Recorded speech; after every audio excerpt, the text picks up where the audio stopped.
আমন্ত্রণ জানাচ্ছি প্রবাস কণ্ঠ রাতের বুলেটিনে পাওয়ার্ড বাই মাইএনজে ট্রিপ। শুরুতে জানাবো আজকের প্রধান শিরোনামগুলো। দেশের বৈদেশিক মুদ্রার রিজার্ভ এখন $25 বিলিয়ন ওপর। ভূমিকম্পে মিয়ানমারের মৃতের সংখ্যা ছাড়ালো হাজার, চরম মানবিক বিপর্যয়ের আশঙ্কা। এবং মালয়েশিয়া এমসিবি ও এমএসপি গ্লোবালের উদ্যোগে ইফতার মাহফিল অনুষ্ঠিত। দেখছিলেন শিরোনাম, এবার বিস্তারিত।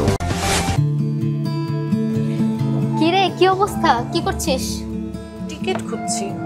কবে যাচ্ছিস বাড়িতে? যে প্রাইস টিকেটের কিভাবে যে যাব। আরে এটা তো কোনো সমস্যাই না। এই দেখ, মাইএনজে ট্রিপে কুয়ালালামপুর থেকে ঢাকা রুটে 15% ডিসকাউন্ট চলছে। আসলে? হ্যাঁ। তাহলে কিভাবে বুক করা যায় এই টিকিট? এটা তুই অনলাইনে যে কোনো ব্যাংকের মাধ্যমে পেমেন্ট করে বুক করতে পারবি, অথবা তুই সরাসরি ওদের অফিসে গিয়েও বুক করতে পারবি। বাহ, এখান থেকে টিকিট বুক করা তো খুবই সহজ। হ্যাঁ, সর্বোচ্চ ডিসকাউন্টে সহজ উপায়ে টিকিট কেটে এবারে ঈদ কাটুক পরিবারের সাথে। myNZtrip.com, আপনার নিশ্চিন্ত ভ্রমণের সঙ্গী। মুসলিমদের প্রধান ধর্মীয় উৎসবকে কেন্দ্র করে পরিবার পরিজনের জন্য বেশি বেশি অর্থ পাঠাচ্ছেন প্রবাসী বাংলাদেশিরা। ফলে চলতি মার্চ মাসের রেকর্ড পরিমাণ রেমিটেন্স এসেছে। একই সঙ্গে বাংলাদেশ থেকে পণ্য রপ্তানি ইতিবাচক ধারায় রয়েছে। ফলে দেশের বৈদেশিক মুদ্রার সঞ্চয় বা রিজার্ভ বাড়ছে। কেন্দ্রীয় ব্যাংকের দেয়া তথ্য অনুযায়ী সবশেষ 27 মাস পর্যন্ত দেশে বৈদেশিক মুদ্রার গ্রস রিজার্ভ $25.44 বিলিয়ন। আন্তর্জাতিক মুদ্রা তহবিল বা IMF এর হিসাব পদ্ধতি BPM 6 অনুযায়ী তা বেড়ে দাঁড়িয়েছে $20.30 বিলিয়ন ওপর। তবে ব্যয়যোগ্য রিজার্ভ এখনও 15 বিলিয়নের ঘরে রয়েছে। এর আগে গত 9 মার্চ আকুর বিল পরিশোধের পর দেশের বৈদেশিক মুদ্রার গ্রস রিজার্ভ $25 বিলিয়ন নেমে আসে। BPM 6 $19.70 বিলিয়ন হয়।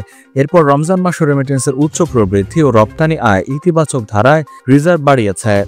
মোট রিজার্ভ থেকে স্বল্পমেয়াদী দায় বিনিয়োগ করলে নিট বা প্রকৃত রিজার্ভের পরিমাণ পাওয়া যায়। তবে এর বাইরে বাংলাদেশ ব্যাংকের রিজার্ভের আরেকটি হিসাব রয়েছে, যা হলো ব্যয়যোগ্য রিজার্ভ।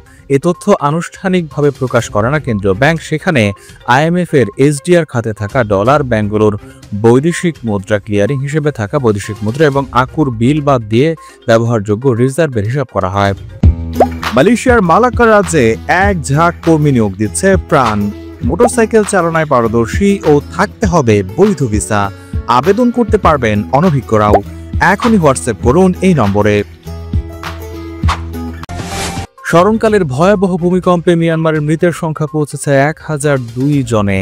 দেশটিতে ক্ষমতাসীন সামরিক সরকারের বরাত দিয়ে এক প্রতিবেদনে এই তথ্য জানিয়েছে বিবিসি। প্রতি মুহূর্তে মৃতের সংখ্যা বেড়ে চলেছে।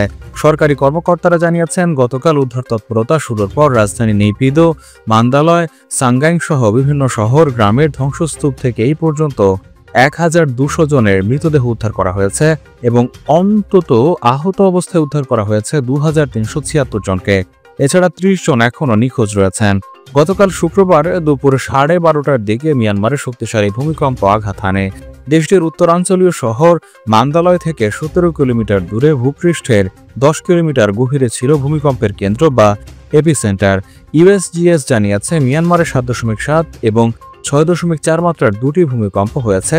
ব্যাপক এই ভূমিকম্পের কম্পন অনুভূত হয়েছে মিয়ানমারের প্রতিবেশী থাইল্যান্ড, দক্ষিণ পশ্চিম চীন, ভারত, ভিয়েতনাম, লাওস, কম্বোডিয়া ও বাংলাদেশেও।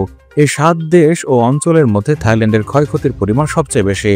রাজধানী ব্যাংককে কয়েকটি বহুতল ভবন ধসে পড়ায় এখনও নিখোঁজ আছেন শতাধিক মানুষ। এছাড়া দেশটিতে এই পর্যন্ত উদ্ধার করা হয়েছে 10 জনের দেহ। এরা সবাই ভূমিকম্পে ভবন ধসে মারা গেছেন। এমন পরিস্থিতিতে আন্তর্জাতিক সম্প্রদায়ের কাছে সহায়তার আহ্বান জানিয়েছে মিয়ানমারের জান্তা প্রধান জেনারেল মিন অং হাইং।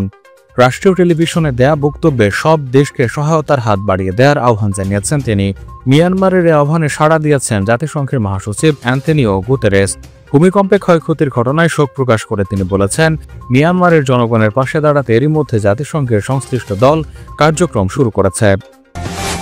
মালয়েশিয়া এমসিবি ও এমএসপি গ্লোবাল কমিউনিটির উদ্যোগে ইফতার ও দোয়া মাহফিল অনুষ্ঠিত হয়েছে। গতকাল গোমবাগের একটি ইয়েমেনি রেস্টুরেন্টে এই সভা অনুষ্ঠিত হয়।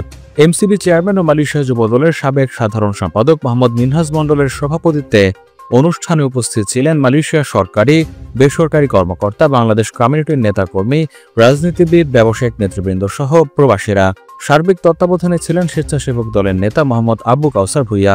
এ সময় উপস্থিত ছিলেন মোসাম্মদ পারুল আক্তার, মোসাম্মদ পিথি আক্তার, মালয়েশিয়া বিএনপির সিনিয়র সহসভাপতি মোহাম্মদ মাহবুব আলম শাহ, মিসেস মাহবুব, যুবদলের নেতাদের মধ্যে উপস্থিত ছিলেন সাবেক সভাপতি নাসির উদ্দিন নাসির, ফারুক আহমেদ, খালিদ হাসান রিপন, নাজমুল হাসান, মোহাম্মদ তুহিন শেখ, রাসেল রানা ভুইয়া, মেহেদি হাসান, হাশেম মোল্লা, সবুজ হাওলাদার, মোশাররফ পারভেজ, গণতন্ত্র পরিষদের রফিক, রুবেল আহমেদ। এ সময় আরও উপস্থিত ছিলেন মালুরি যুবদলের মারুফ শিকদার, কালেকা শাখার যুবদলের নিয়াজ মাহমুদ, রাজ, ইমতিয়াজ আহমদ বাপ্পি, সাইফুল ইসলাম, মোহাম্মদ মাসুদ রানা সহ শতাধিক প্রবাসী। ইফতারের পূর্ব মুহূর্তে সকল মুসলিম উম্মা ও প্রবাসীদের কল্যাণে দোয়া ও মোনাজাত করা হয়েছে।